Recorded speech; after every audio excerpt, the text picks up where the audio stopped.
Hi, everybody. Welcome to the common phrase of the day at Easy English Cafe. Sorry I missed yesterday. I had an emergency with my cat, so I was very scared for a while. But here's our common phrase for today. It's an interesting one. Shape up or ship out. The phrase shape up or ship out is a warning that means someone needs to improve their behavior, work, or performance, or they will have to leave.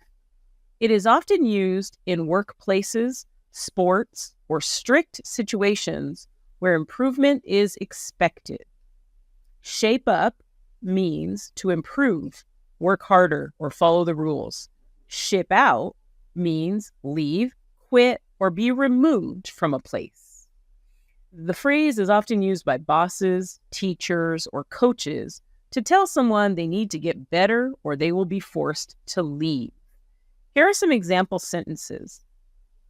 If you keep arriving late to work, the manager will tell you to shape up or ship out. The coach told the team, we need to win this game, so shape up or ship out. My teacher warned me, if you don't start doing your homework, you'll fail the class. Shape up or ship out.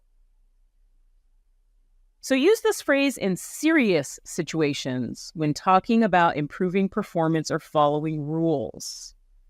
Please like and subscribe to our channel. We always love your company. Thank you so much for joining us. Have a good day. Bye-bye.